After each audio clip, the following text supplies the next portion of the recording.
dia.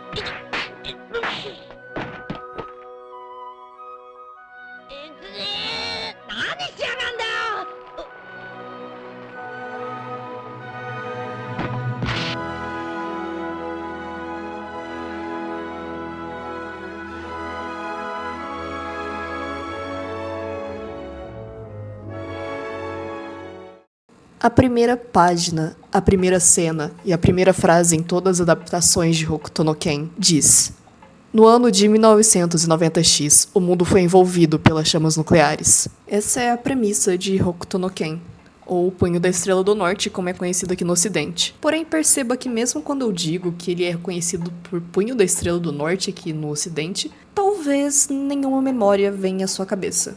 Por mais que esse anime, mangá, seja considerado um clássico, ou até mesmo uma lenda mitológica, dentro da Shonen Jump, afinal de contas, se trata de um dos grandes precursores do gênero de shonen de porrada, que inspirou até mesmo o grande Hirohiko Araki, criador de Jojo. Aqui, na verdade, aqui no Brasil, pelo menos, a gente não tem uma audiência pra esse anime mesmo ele sendo um clássico. Não acontece igual aconteceu com, de repente, Cavaleiros do Zodíaco, ou até o próprio Dragon Ball, que teve lado a lado com Hokuto no Ken, dando origem ao gênero do shonen de porrada. Talvez pela violência extrema que Hokuto no Ken apresentava, foi um pouco complicado trazer para as TVs brasileiras durante a época que se dublavam esses clássicos, né? Eu me pergunto se em outras condições não apareceria, de repente, Hokuto no Ken na manchete. Por essa violência muito gratuita e extrema que tem em tela, isso não acontece. Claro, essa violência, dentro da narrativa de Hokuto no Ken, ela faz total sentido. A gente está falando de um mundo apocalíptico, onde já não tem mais recursos, não tem mais natureza. Então, as pessoas brigam, matam para poder sobreviver. O pior do ser humano acaba aparecendo nesses momentos. E, ao mesmo tempo, algumas vezes também aparece o melhor do ser humano. Essas dualidades, esse senso de... tá, eu consigo entender porque essas pessoas fazem isso nesse fim de mundo. Elas são essas coisas que humanizam os personagens de Hokuto no Ken. Nenhum deles é inteiramente do bem. Nenhum deles é inteiramente do mal. Bom, tá, talvez o Shu seja inteiramente do bem. Ele é um querido. Eu amo o Shu. Mas voltando ao tema de adaptações do mangá Hokuto no Ken, ao longo de diversos anos, tivemos várias adaptações baseadas na perspectiva única de cada diretor, cada time, cada produção. Desde que o mangá foi publicado em 1973, contamos com diversas adaptações e spin-offs. Cada uma dessas adaptações vai contar a história de um jeito único. Você realmente sente uma alma ali, uma visão, mas uma visão que ao mesmo tempo abraça essa ideia de guerra, desespero e simultaneamente esperança. Triste que Hokuto no Ken acaba não sendo popular no Brasil por esses motivos que eu acabei citando antes. Apesar de que existiu por muito tempo uma única mídia dublada de Hokuto no Ken aqui no Brasil, que acontece de ser o live action, que não é lá muito interessante, mas era dublado. Parabéns, live action, pela dublagem. E por algum motivo, quando algum dia alguém na Anime Onegai acordou e falou: galera, eu acho que a gente deveria dublar Hokuto no Ken. Porra, finalmente. Tá aí essa bosta. Anos ninguém dubla essa caralha. Beleza, vamos dublar o anime antigo, né? O classicão. Que anime antigo, Zé? Tá ligado aquele spin-off do Raul 2013 ali? Que, porra, mano, pra quem nunca conheceu esses bonecos, não faz sentido nenhum essa putaria? Que a gente pode dublar isso aí e deixar os caras se fuder pra descobrir quem que é essa turma, que treta é essa, o que tá acontecendo aqui. Bora dublar essa porra. Pô, pode crer, Zé. E aí dublaram, né?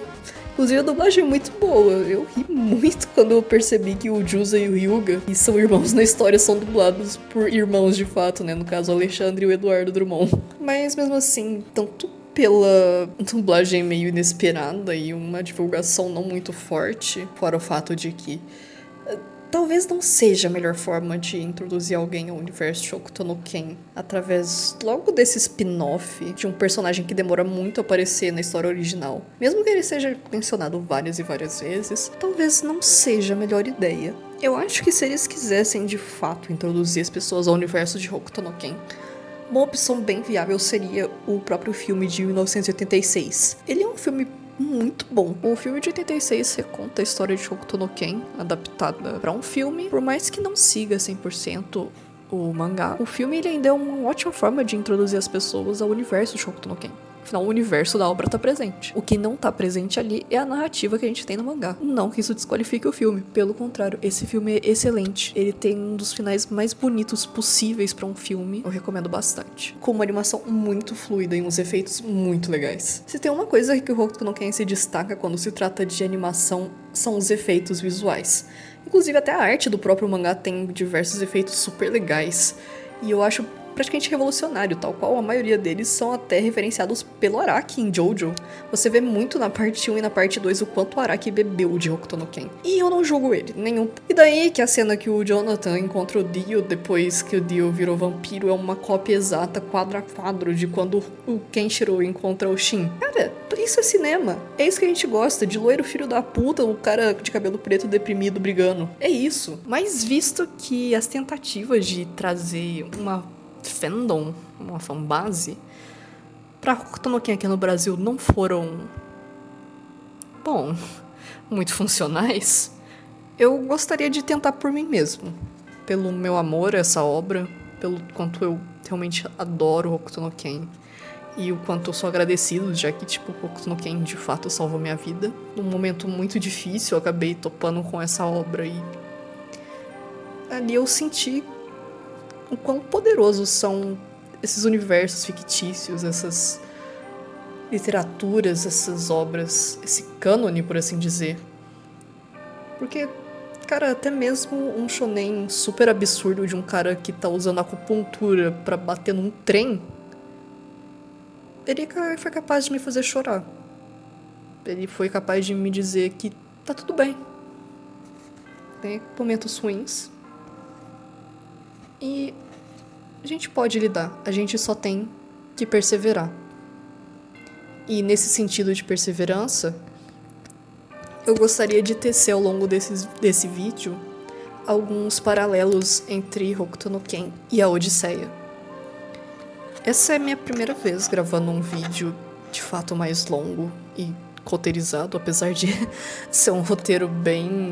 Mas eu torço para que esse vídeo te cative, nem que seja para assistir ou ler Hokuto no Ken, ou que te cative em relação também à literatura grega. Literatura sempre é muito importante. Então, dito tudo isso, vamos começar o vídeo de verdade?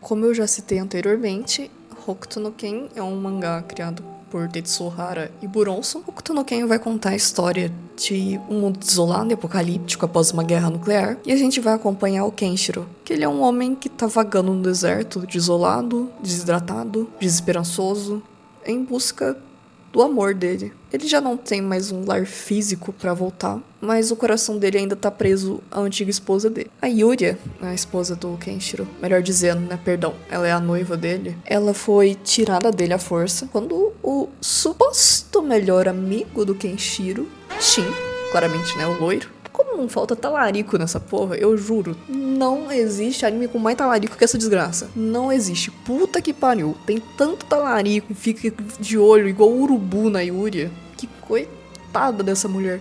Ah, mas nossa, na Odisseia eram 100 pretendentes. Beleza, porra, mas esses pretendentes ninguém era próximo do Odisseu.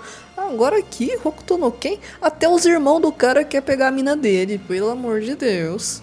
Enfim, o Shin encurrala os dois, leva a Yuria e forja essas cicatrizes no Kenshiro, graças ao poder do roteiro, porque fazendo as contas, nessa época já era pro Kenshiro ser capaz de derrotar ele de forma muito fácil, mas tudo bem, a gente vai ignorar esse detalhe, porque não é isso que nos interessa, não é o roteiro especificamente, a gente vai só tá falando da estrutura narrativa e de mais alguns outros pontos, mas ainda continua existindo isso daí, tô de olho.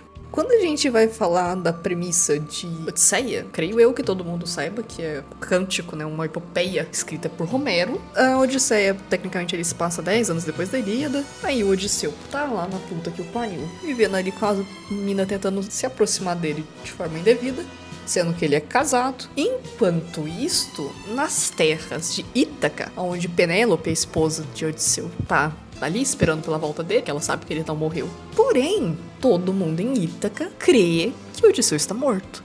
E isso também vale pra Hokuto no Ken, porque o Shin acreditou ter matado o Kenshiro naquela hora. Mas, voltando ao ponto, desculpa a distração. A Penélope fica ali, né, à mercê de pretendentes que ficam... E por algum motivo eles se mudam todos pra casa do Odisseu. Eu queria muito saber o tamanho dessa casa pra caber esse tanto de gente. E fica todo mundo tentando pegar a mina, né? Penélope. Ela fica, puta, gente, eu sou casada. Não, mãe, morreu ali. Vamos tocar a vida. Não, mãe, ele tá morto não, viado. Não. Para com isso, moça. Você é mó bonita. E isso, na Grécia, rompe a lei da hospitalidade. Quando você tá na casa, quando você é abrigado por alguém, você tem que retribuir essa hospitalidade de uma forma a respeitar o líder da casa e seus demais habitantes. Ou seja, a partir do momento que eles cobiçam e tentam se aproximar de Penélope, eles rompem com a lei da hospitalidade. E aí, minha mana, Palas Athena, lembra dela de Cavaleiro Zodíaco? Lembra dela? Do God of War também? Pois é. E a mana Palas Athena chega, olha essa porra e fala, puta que pariu, eu não fecho com talarico, vai todo mundo se fuder. E aí ela chega ali pro Odisseu, fala assim, ó, seguinte, Zé, tão tentando te chifrar. Ele fala, como é? Fala, na mesma hora, filha da puta levanta e já fala, não, vamos lá, vamos viajar, eu vou atravessar o mar. Eu não tô nem aí que Poseidon tá puto comigo, porque eu posso ser o que eu posso ser condenado, posso ser destruído, posso ser esquecido, posso ser bom tratado, mas corno jamais. Ele parte. Enquanto Yuria e Penélope aqui vão atuar ambas como as cônjuges que estão se utilizando da mente ou da própria emoção para não se dobrar aos outros pretendentes, porque inclusive a Yuria tem vários, não é só o Shin é só no primeiro arco, depois vai aparecendo mais. As duas seguem resilientes, elas são fiéis e elas não se esquecem dos seus maridos. Por mais que a Penélope tenha um pouco mais de participação na Odisseia, a Yuria não tem tanto, porque esse primeiro volume, os dois primeiros volumes do mangá, perdão, que é o arco do Shin, ele é um pouco acelerado, ele é bem rápido. E eu acho que o anime de 84, que é a primeira adaptação, cuida muito bem dessa parte quando ele faz essa parte mais devagar. Quando ele deixa a Yuria ter seus momentos, quando ele deixa o Shin também ter os momentos dele. Quando ele estende a jornada do Kenshiro até ela. Eu acho isso um ponto muito interessante. Eu acho que isso acrescenta muito pro personagem da Yuria. E eu gostaria muito que isso se repetisse no novo anime. Talvez não repetindo as cenas do anime de 84, mas trazendo até cenas novas que mostrem mais da Yuria. Porque ali no anime de 84 ela até tenta planejar uma fuga. Ela rejeita um monte de presente do Shin. Ela conversa muito mais com ele, tem mais esse embate entre eu não te amo e ele, mesmo tendo tudo, não tem o amor dela, então pra ele é como se tivesse nada. E então eu gostaria muito que tivesse umas cenas novas, por mais que depois eu vou comentar um pouco sobre o anime novo que vamos ter ano que vem. Tenho minhas esperanças e expectativas, ao mesmo tempo que eu gostaria de não tê-las pra não me decepcionar. Por outro lado, temos o Kenshiro e o Odisseu. Ambos estão ali no tema de viagem, porque essa viagem que pode ser lida até como uma viagem sempre de autodescobrimento, uma viagem atrás da identidade, que até casa muito com o contexto da própria Grécia, né? Do mesmo jeito que com o Kenshiro casa com o contexto, né? O Japão tem esse trauma com as bombas nucleares. O mundo nessa época estava em pauta todos os tópicos ambientais e a guerra, então toda essa noção ali se acumula e culmina em Hokuto no Ken, quando a gente vê de fato as consequências desses atos que a gente está fazendo no presente, em como eles podem simplesmente vir e destruir nosso futuro. Bom, o Kenshiro e o Odisseu são homens viajantes, tentando retornar pro lar deles. No caso do Kenshiro, o lar dele sendo a própria esposa. Eles nunca se esquecem. Eles temem o Ovidio. Eles temem se esquecer. Por mais que, sim, Kenshiro nunca perdeu o coração dele no meio de toda essa guerra, no meio dessa desolação. Por mais que, sim, ele recorra a métodos cruéis em decorrência do ambiente onde ele tá. Claro que isso não isenta o Kenshiro, pois que tem muitas, mas muitas cenas que ele sim se diverte com matar os inimigos dele. São cenas bem engraçadas, na verdade. E o Odisseu também, ele não é, tipo, só um herói cheio de honra. Ele é um filho da puta algumas vezes também. E isso é legal, porque isso humaniza os dois. Do Kenshiro, do mesmo modo que ele sempre pode ser estoico, ele também chora quando ele se depara com alguma situação que afeta ele de verdade. Odisseu chora. Os dois têm essa dissimulação. Cara, ela te cativa de alguma forma, porque você fala, cara, se esse herói também faz essas coisas, essas peripécias, eu tô mais próximo desse herói. Eu sou um pouco mais parecido, ele é um pouco mais humano. Tipo, bem ali no comecinho mesmo, o Kenshiro tem uma hora que... Porque o Kenshiro tem a mania de ficar contando quantos segundos, ou quanto tempo até, o inimigo dele explodir. Afinal de contas, por que não? E tem uma hora que o cara fala que vai copiar o golpe dele. E aí o Kenshiro começa a contar junto com ele e o cara só fala oh não, e explode. E isso é maravilhoso. E pro Odisseu, quando ele vai brigar com o filho do Poseidon, que vocês me perdoem, eu esqueci completamente o nome daquele cara. Quando ele cega ele. Putaço lá pergunta, quem me cegou? Quem me cegou? E o Odisseu só fala, ninguém. E o cara sai berrando, puta merda, ninguém me cegou, ninguém me cegou. Cara, na moral, eu sempre arranco uma risadinha minha disso aí. Eu realmente adoro essa parte de um protagonista que não é 100% cada coisa. Ela me deixa muito feliz. Também a gente podia mencionar um pouco a Metis, né? Que ela é essa inteligência adaptiva, né? Essa astúcia, a capacidade de adaptação. Porque, ok, a técnica do Kenshiro é baseada em acupuntura, ele aperta uns pontos de pressão ali e a loucura acontece. Mas claro que ele também é vítima de algumas situações que nada faz sentido. Então, nisso, ele tem que se dobrar a esses desafios e se adaptar. E o Odisseu também faz a mesma coisa. Diversas vezes ali na jornada dele, ele tem que se adaptar aos desafios, principalmente quando ele perde toda a tripulação dele ali, porque os malandros decidiram comer carne de boi. Sim, a galera ficou presa numa ilha porque eles comeram carne de boi. Menos o Odisseu, porque ele tava dormindo. Eu adoro o Odisseu. A gente tem esse pequeno detalhe. Talvez não seja tão pequeno assim. Afinal de contas, considerando que o Odisseu é guiado por literalmente Palas Athena, a Metis dele com certeza é o seu maior atributo em guerra. E uma coisa que eu gostaria de mencionar, que eu acho muito bonito, que eu demorei muito pra perceber, foi a questão da identidade e das cicatrizes. Na Odisseia, quando Odisseu retorna a Ítaca, ele não se revela de primeiro porque ele quer passar a faca lá nos pretendentes. Então ele se cobre, se disfarça. E Ítaca, existe uma senhora que o reconhece. Ela não reconhece ele pela face, não pela voz, mas pela cicatriz dele.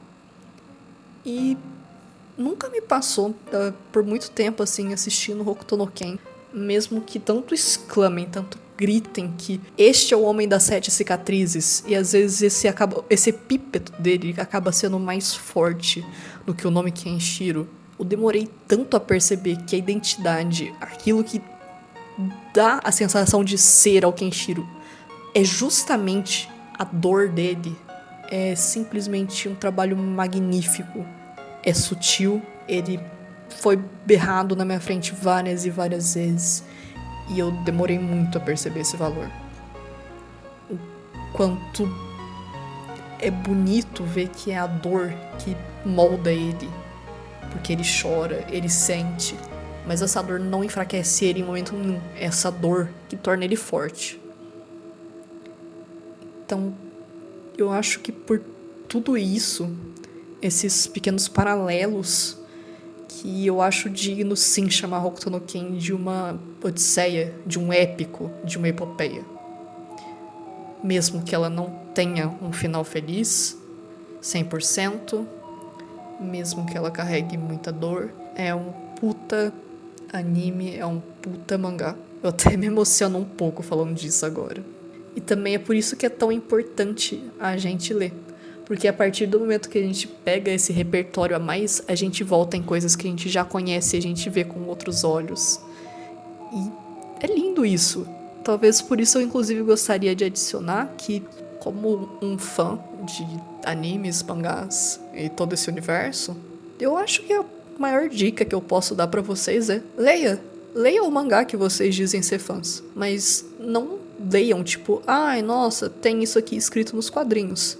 Você tá lendo uma história em quadrinhos. Ela não tem só o que tá nos balões, do mesmo jeito que ela não tem só o que tá na imagem. Você não precisa ler acelerado. Você pode ler no seu ritmo, você pode ler do seu jeito, mas você tem que ler. Mesmo aquilo que tá na sua frente, mesmo aquilo que tá escondido.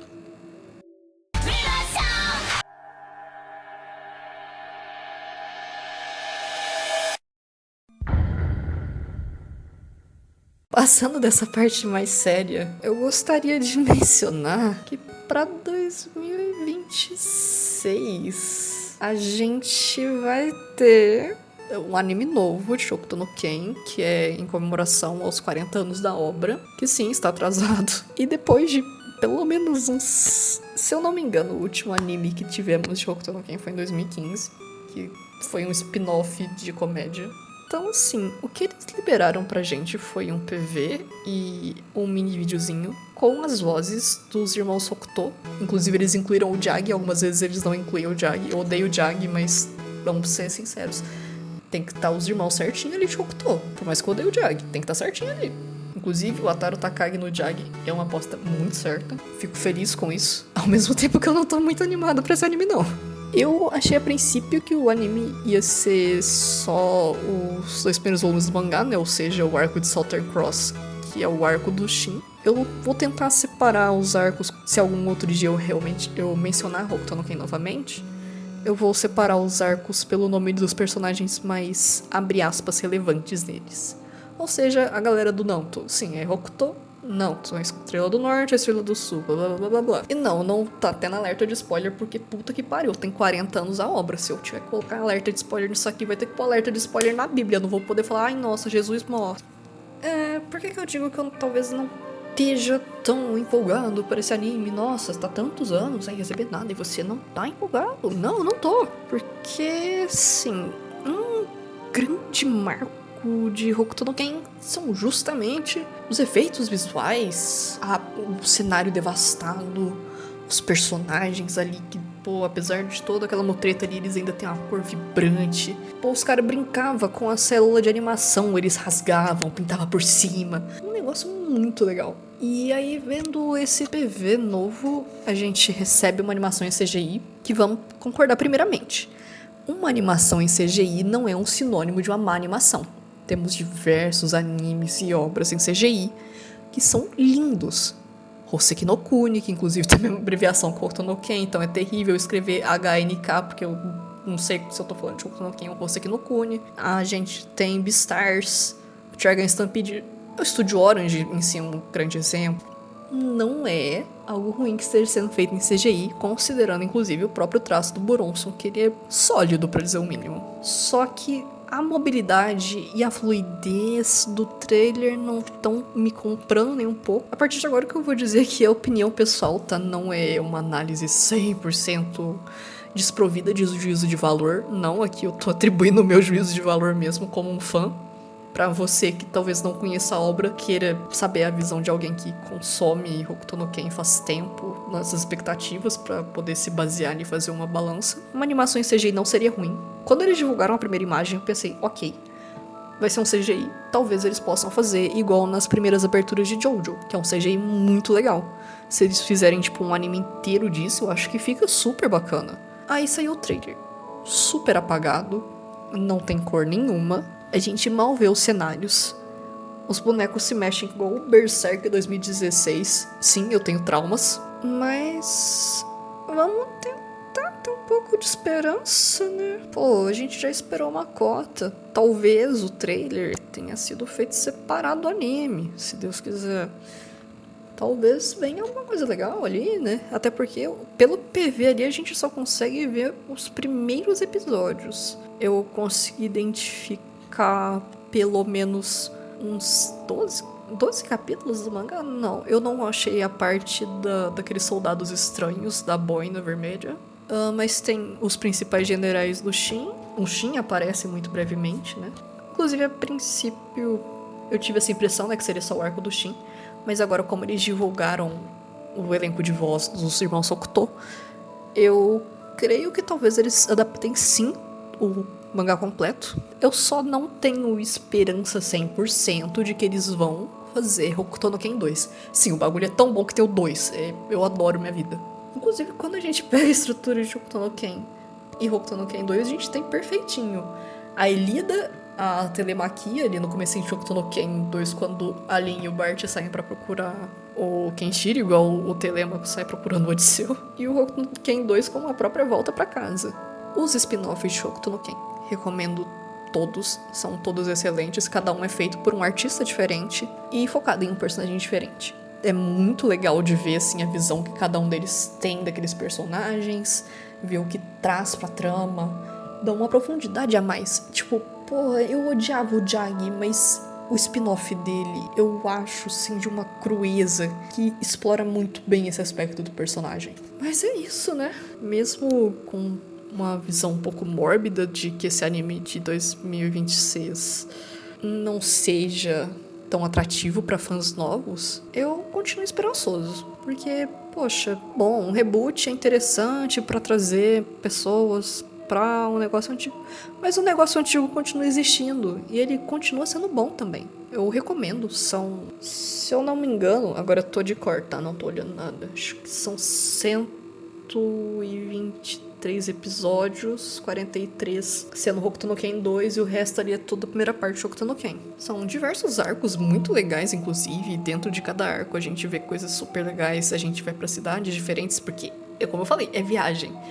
A gente vê o emocional do Kenshiro ao longo do tempo, porque ali no começo, quando ele começa a se abrir, ele se fecha por inteiro, depois que, né, ele briga com o Shin, e depois que ele encontra o Rei e os outros caras do Nanto, ele vai se abrindo de novo. É bem legal, tem arcos simplesmente excelentes. Por exemplo, o arco da prisão de Cassandra, que ele simplesmente se enfiou numa prisão contra um gigante pra buscar um cara com poder de LSD, que acontece também de parecer Jesus Cristo. Eu te adoro, Toki, mas você também é talarico. É foda. A gente tem o arco do Salter, que eu sei lá como o cara conseguiu fazer uma pirâmide no meio do nada. E não sei porque é uma pirâmide em específico, porque aparentemente ali é o Japão, né? Parabéns pra ele, eu acho, né? Maneiro essa pirâmide. E, pô, esse arco é mó legal, porque ele estabelece um regime, pá, e tem os exércitos rebeldes. Tá, eu não vou me estender muito nisso, porque eu me empolgo bastante. A gente vai acompanhando a jornada do Kenshiro, conhecendo cada um dos 6 guerreiros de Nanto. Depois os outros 2 guerreiros, que são Jusa e Uryuga. Depois os Goshasei, sim, eu sei, tem muita galera de Nanto, eles são mais de 100 oficialmente, né, mas tem esses mais relevantes, que são os 6 da estrela principal. 6 não, os 5. O Jusa e o Ryuga, que também são Nanto. Os Nanto Goshasei, o último general de Nanto. E aí, quando acaba toda essa galera aí, o Kenshiro se volta contra o Urao, que é irmão dele. E aí, puta que pariu, cinema absoluto. O cavalo também sabe artes marciais. A arte marcial dele sim é da coice. Eu espero que todas essas coisas que eu tenha falado tenham despertado essa atenção positivamente. Até negativamente, se for, vai. Vai que, por ódio, você decide fazer um hate watch e você se surpreende. Seria engraçado. Eu espero que esse vídeo tenha sido bom, de alguma forma também. Como eu disse, é meu primeiro vídeo, então tô bastante nervoso. Acho que vocês puderam perceber várias vezes que, né, acabei me atrapalhando. E espero em breve trazer alguns outros vídeos pro canal. A maioria falando de animes mesmo, mangás. Alguma vez ou outra eu posso trazer gibis, filmes, porque eu adoro também. Ou até mesmo jogos. Então, uma boa noite a todos, ou um bom dia, ou uma boa tarde. Mas não se esqueçam, aproveitem a vida.